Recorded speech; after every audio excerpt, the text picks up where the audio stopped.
All right, let me pull you into something that's been simmering beneath the surface of the NFL. An undercurrent that began as a faint murmur but has since erupted into a full-blown roar. And at the very center of this growing storm, Cleveland, Ohio. Now, I'm not being dramatic when I say this.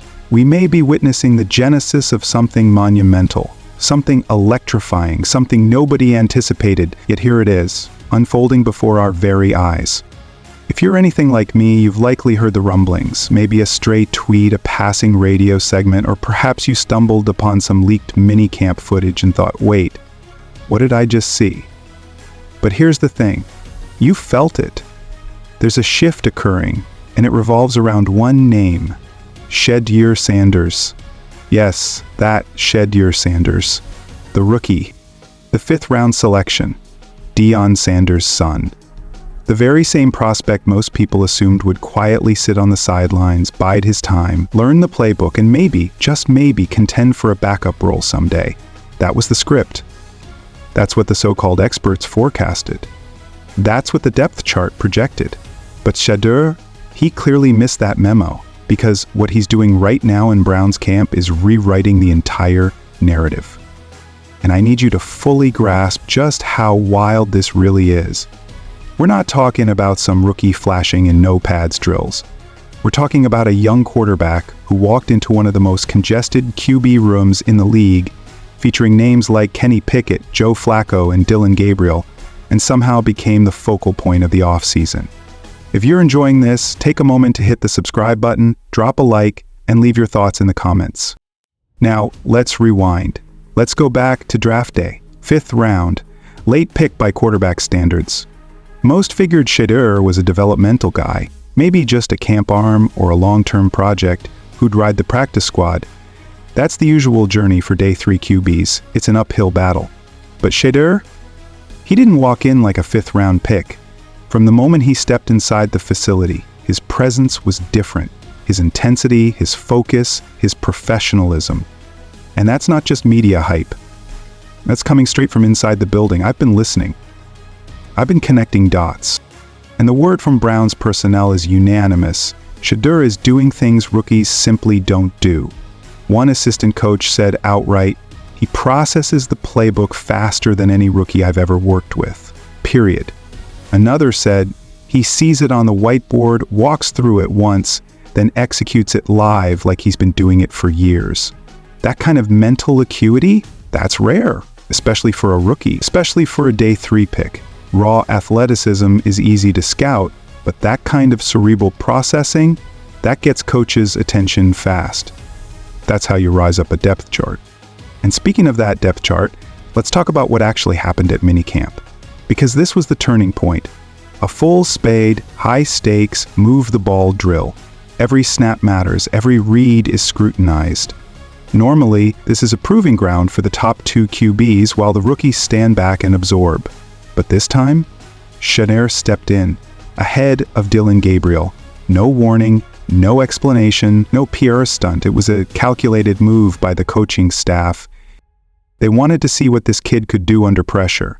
And he delivered, not just with composure, but with command. He took the huddle like it was his team. He ripped passes over the middle, threw with timing, anticipated tight windows, and these weren't checkdowns. He was stretching the field, challenging the defense, orchestrating the offense like a seasoned veteran. One coach told me flat out that wasn't a fluke, that was a statement. Because it wasn't just a couple of nice throws, it was the entire drive, every decision, every audible, every read. He looked like he belonged. Let's not forget who we're talking about here. This is the same Shedeur Sanders who was sacked over 90 times in 2 seasons at Colorado and still completed over 71% of his passes, 74% just last year alone. You realize how absurd that is? Most quarterbacks crumble under that kind of pressure. Their mechanics fall apart, their confidence evaporates. But not Shedeur. He absorbed the hits, stood in the fire, and still delivered. That tells you everything you need to know about his resilience, his mental fortitude, and his capacity to process chaos. And now he's got an NFL-caliber offensive line in front of him, NFL talent around him, and he's cooking. and the buzz is growing. I've combed through every clip I could find, every leaked angle, every sideline whisper, and one thing keeps standing out: precision. These aren't lucky completions. These are NFL throws. Sideline fades, touch passes over linebackers, laser beams through traffic in the red zone. It's all there. And I'm not the only one noticing. Reporters at camp are saying Shedeur's making fewer mistakes than any other QB in the room. And let's be real, this quarterback room, it's wide open. No disrespect to Pickett or Flacco, but neither one has seized this job. There's no Mahomes here, no Burrow, no Allen. The door is open, and Shedeur Sanders is walking straight through it. Now, I know what some of you are thinking. Pump the brakes, it's early. And you're not wrong. The pads haven't come on, preseason hasn't started. But you don't need live bullets to recognize when something special is taking shape. When a rookie walks into a locker room and makes this kind of noise this early, that's not fluff, that's fire. And everyone in that building feels it. The front office, the coaching staff, and yes, even the veterans. The quarterbacks in that room feel it. Because this isn't just about raw talent. It's about presence. It's about leadership, charisma, intellect, and composure. It's about Shedeur Sanders stepping into the NFL spotlight, cameras blazing, pressure mounting, and responding with ice-cold precision. So what does all this actually mean? It means there's a legitimate quarterback battle unfolding in Cleveland. And the rookie nobody was talking about a month ago, he might just be the one to take command of this franchise. I'll be watching every snap, every rep, every throw. Because if this trajectory continues, we may be witnessing one of the greatest draft heists in recent NFL memory. Go ahead, hit that subscribe button, smash the like, and drop your take in the comments. Your support fuels this journey. Now let's talk about what it really means if Kenny Pickett is named the Week 1 starter. And I'm not talking surface level analysis. I mean what it signals about Kevin Stefanski, the front office, and the entire direction of this franchise. Because here's the cold hard truth. If Stefanski goes with Pickett, he's telling us, loud and clear, that he believes his job is on the line now, that every loss could be his last, that this is a survival season. And yeah, Pickett's not flashy, he's not going to set the league on fire, but he's steady, he's safe, he knows how to manage a game. And that's the kind of quarterback a coach leans on when the walls are closing in, when pressure's coming from ownership, from fans, or both. But if Stefanski rolls the dice on Shedeur Sanders, that's a completely different message. That says, we're building something here. That says, we've got time. It tells me the front office, or maybe even ownership, is granting him some grace, some runway. Starting Shedeur means Stefanski believes this kid can grow, not just survive. And let me tell you what I heard from a trusted source inside the building before the buzz took off. The expectation was that either Kenny Pickett or Dillon Gabriel would start. Period. Joe Flacco and Shedeur, they were penciled in as depth. QB3 as, at best, background noise. They never intended this to become a real quarterback competition. But now, that entire plan is crumbling. Because what Shedeur is doing in camp is flipping the depth chart upside down. More importantly, he's shifting the locker room dynamic. Players are rallying around him, and I'm not talking whispers from the back row. I'm talking leaders, veterans, guys who've bled in this league. All-pro defensive end Myles Garrett, arguably the most respected voice in the building, went on record saying Shedeur shows up every day with a smile and energy that inspires those around him. That's not fluff. That's not PR. That's weight. That's one of your captains backing a rookie. That's how culture shifts began. And then came the bombshell. The Browns coaching staff gave Shedeur first-team reps not for show, not to appease the media, but as a real calculated move, a genuine opportunity. They wanted to see if this fifth-round pick, once dismissed as a long-term project, could actually win the starting job. And guess what? It's starting to look like he might. Now, if I'm Kevin Stefanski, the only reason I'd even consider starting Flacco or Pickett is if the offense is imploding, if we're in full-blown disaster control. Because here's the uncomfortable truth no one wants to say out loud. If Stefanski and Andrew Berry start the season with Pickett or Gabriel and the team stumbles, they're probably getting fired. That's the business. And behind the scenes, it's messier than we thought. The original plan was to bring Sanders along slowly, let him sit, develop, learn. He was supposed to be a year 2 conversation, a QB3 with upside. But then the coaches saw the film, they reviewed his reps, and everything changed. What they saw wasn't just talent. It was timing, anticipation, execution. Every throw, every read, every audible, it all clicked. It forced decision makers to pause and ask, did we just stumble upon something we can't ignore? And now Stefanski's caught in a brutal catch-22. If he starts Pickett or Gabrielle and they flounder, the fan base will demand Shedeur by week 3. But if he starts Shedeur now and the rookie struggles, Shedeur Sanders. Sure, you know him from Colorado, but this kid is proving he's more than just a college standout. 5th rounder? That label is quickly looking like a misfire. Sanders arrived in Berea and made an indelible impression that few rookies ever do. Precision in the passing game, composure in the red zone, and an escalating rapport with his targets. All of it was on full display at OTAs. Now remember, we're talking jerseys and shorts, not full pads. He hasn't consistently faced a first-team defense, but the tools, the reads, the processing, the arm talent, it's all there. And while no one's penciling him in as the week 1 starter over Joe Flacco, let's be crystal clear, if Flacco doesn't take the opening snap, the only name that deserves to be in the QB2 conversation is Shedeur Sanders. But Sanders isn't the lone rookie turning heads. Quentin Quinshawn Judkins is making the game look effortless.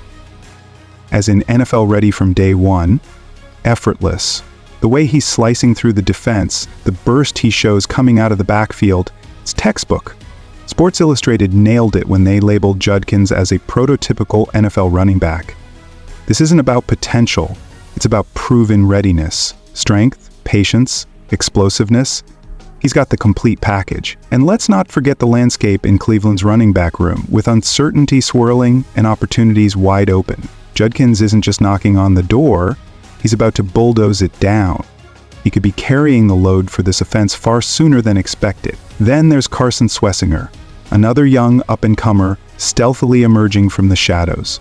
You don't often hear about rookie linebackers commanding the spotlight early, but Swessinger is the exception. His football IQ is off the charts. Jordan Hicks couldn't stop raving about his instincts, his play recognition, his ability to drop back into coverage, his relentless pursuit of the ball.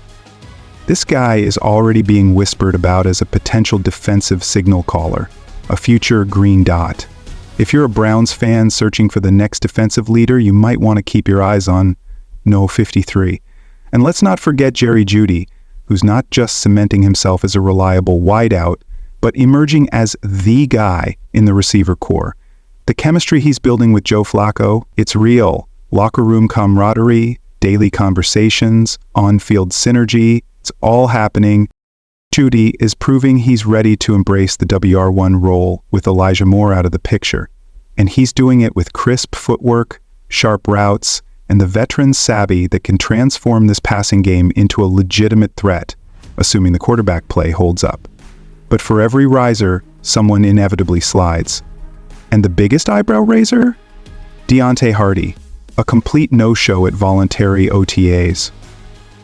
Now yes, it's technically voluntary, but when you're a journeyman who's bounced from the Steelers to the Texans to the Ravens and now the Browns, you can't afford to miss reps, especially not with a new team, a new coaching staff, and a new quarterback room. This was his chance to stake a claim, and instead, he's left fans with more questions than answers. Let's be honest. If it doesn't work in Cleveland, where does it work? And then there's the elephant in the room, Deshaun Watson. Harsh? Maybe. But real? Absolutely. Watson was absent from OTAs, and the vibe surrounding his status feels like a slow fade to irrelevance. 2 rookie quarterbacks have been drafted, Flacco was brought in, Kenny Pickett was traded for.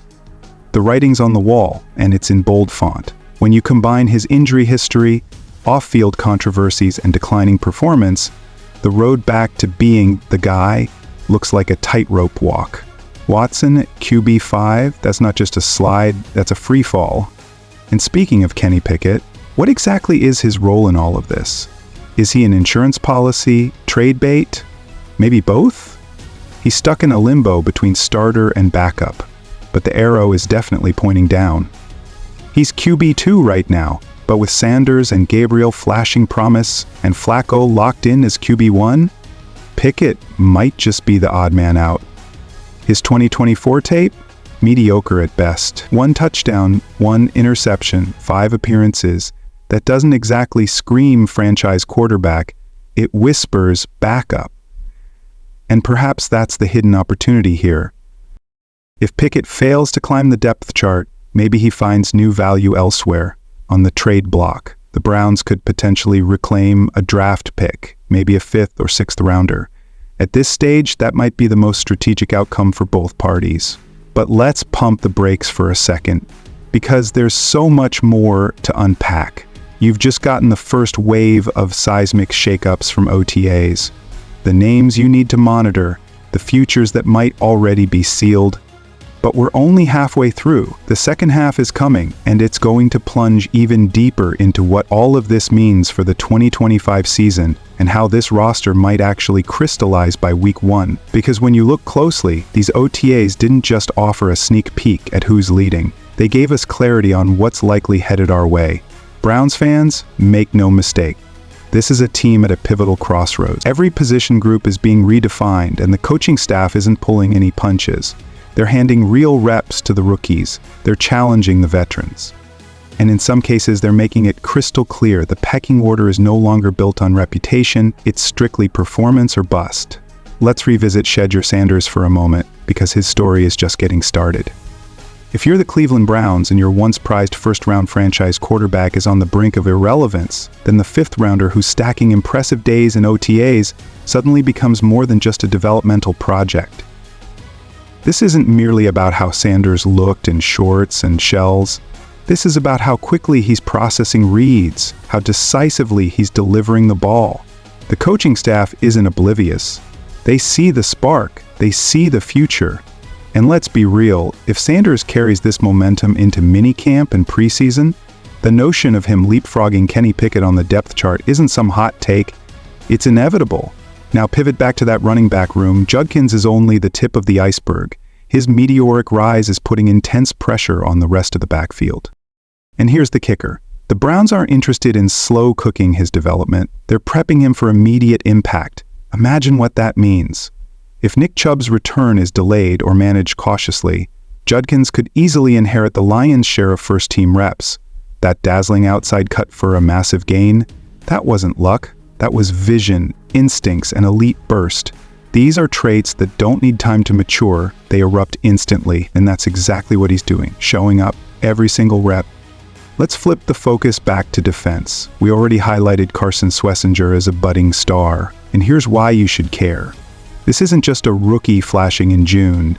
This is a young linebacker already calling out formations, already reading the game like a seasoned pro. He's not hesitating, he's anticipating. Coaches crave that, teammates respect that. And when you're trying to earn a role in an already stacked linebacker core, that's the kind of intangible that separates the average from the exceptional. Schlesinger has it, and it's the kind of presence that could enable the Browns to get more creative with their defensive packages. More speed, more coverage flexibility, more unpredictability to confound opposing offenses. And let's talk about Jerry Jeudy. The headlines might focus on his potential breakout, but let's dig deeper. This is about chemistry. He's connecting with Flacco, sure, but he's also becoming the heartbeat of that wide receiver room. There's no more splitting the WR1 spotlight with Elijah Moore. This is Jeudy's stage now. The connection with Flacco, it's not just about timing routes, it's about trust, about seamless communication. Jeudy is poised to finally fulfill the promise of that first-round pick Denver invested in him. And Cleveland desperately needs him too, because with a potentially shifting quarterback hierarchy, a reliable WR1 who can consistently create separation and move the chains is invaluable. But let's not sugarcoat the dark cloud, Deshaun Watson. This isn't just bad optics. This is the slow-motion unraveling of a career that was once one of the NFL's most electrifying. From legal issues to injuries and now to complete silence at OTAs. It's a staggering fall. And if fans are still clinging to hope, the writing on the wall is getting harder and harder to ignore. The Browns didn't draft 2 quarterbacks and sign Joe Flacco because they believed in Watson's triumphant return. They did it because they're bracing for life without him, plain and simple. His contract might keep him on the payroll, but his name isn't in the long-term blueprint. He's QB5. He's done. That's the cold, hard truth. And Kenny Pickett? His outlook is hardly any rosier. He's trapped between a surging wave of young talent and a seasoned vet who already commands the system. The Browns know it, so don't be shocked if they explore a trade before the season opener. There are teams out there that might gamble on him as a backup option, and if Cleveland can flip him for a mid to late round pick, that's a win. Because right now, he's not part of the master plan. So here's the bottom line. Sanders is surging, Judkins is primed, Swissinger is ascending, Judy is ready. Meanwhile, Watson and Pickett are fading. For Browns fans, that stirs both anticipation and anxiety. Because this isn't just about talent, it's about the trajectory of your entire franchise. The future is being forged right now in Berea, and the battles we're witnessing in June might determine everything in September. So what's next? Mandatory minicamp. Real reps, real contact, real answers. We'll see who rises, who falls, and who shocks everyone. But Browns fans, this is your moment. Your team is evolving. New faces are breaking through, and the competition is as fierce as it's ever been. Now it's your turn. Drop a comment below. Can Shedeur Sanders secure the QB2 spot? Should the Browns cut ties with Watson and Pickett now, or hold out until mid-season? Who's your breakout star for 2025? And if you appreciated this deep dive, hit that like button, subscribe to the channel, and activate notifications. This is your one-stop shop for everything Cleveland Browns. We'll be here all season long with inside scoops, fearless predictions, and every must-know update. What if I told you that the destiny of the Cleveland Browns 2025 season might not rest solely on the shoulders of one man, but rather on the collective impact of 3, each standing at a crucial intersection of expectations, untapped potential, and mounting adversity? Imagine, behind the scenes of one of the NFL's most dynamic defensive front sevens, a story quietly taking shape. One of leadership off the field, a rookie walking a dangerous tightrope, and a megastar re-signing not just for accolades, but for responsibility. I'll unpack every angle in detail, but first, smash that like button and let's dive right in. Let's talk about Myles Garrett. The Cleveland Browns didn't just double down on their franchise cornerstone this offseason, they tripled down. They inked Garrett to a staggering $160 million zero-cents contract, instantly crowning him the highest-paid non-quarterback in the entire league. This wasn't just an investment, it was a declaration. The Browns are betting the entire defensive identity on his presence. And with that comes a pressure that's anything but ordinary. The Steelers already feature a dependable tight end core led by Pat Freiermuth, sure-handed, consistent, and a reliable possession receiver. So does it really make sense to bring in Pitts, whose skill set overlaps significantly with Freiermuth's? That's where this rumor begins to lose its shine. And let's not forget Pitts' looming contract extension. He's entering the final year of his rookie deal. Any trade would necessitate not only draft capital, but also a hefty new contract. Instead, there's increasing chatter around another name, Jonnu Smith. And this isn't idle gossip. Smith thrived under Arthur Smith in Atlanta, especially in screen-heavy packages, where his yards after catch prowess turned him into a nightmare for defenders. He's not only more explosive with the ball than Pitts, but also had a far more productive 2023 campaign. The front office might say you rushed it.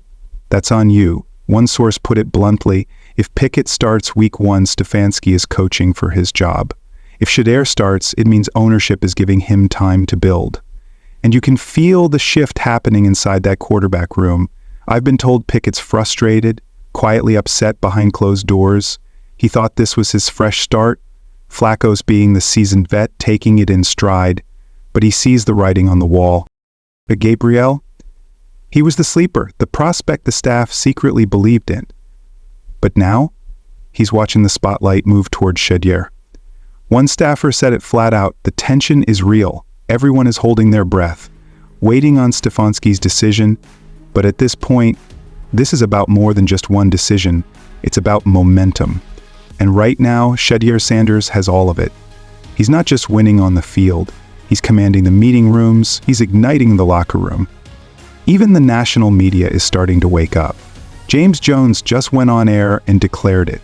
Shedeur Sanders is the Browns' best quarterback, not in the future, not next year, right now. And here's the kicker. There are whispers the team only drafted Dillon Gabriel when they did to block ownership from selecting Shedeur earlier. I heard they took Gabriel 2 rounds earlier than projected, just to avoid an impulsive move from the top. And now, that strategy might have backfired, because the quarterback they wanted to stash might just be the one who saves their season. So let me ask the question everyone in Cleveland is thinking, even if they're not saying it aloud yet. Is Shedeur Sanders already the best quarterback on this roster? Because if the answer is yes, and based on what I'm hearing, it just might be, then how much longer can they afford to keep him on the bench? How long before the pressure becomes impossible to ignore? Because if this takeover is already in motion, and man, it feels like it is, then this isn't just about a quarterback battle. This might be the dawn of a new era for the Cleveland Browns. Shedeur Sanders didn't ask for this spotlight, but he's owned it. And unless something drastic happens, the Browns may have just stumbled into their next franchise quarterback by sheer accident. And let me tell you, this story, it's nowhere near finished. It's just getting started. So stay locked in, because the next few weeks, they could change everything. See you tomorrow.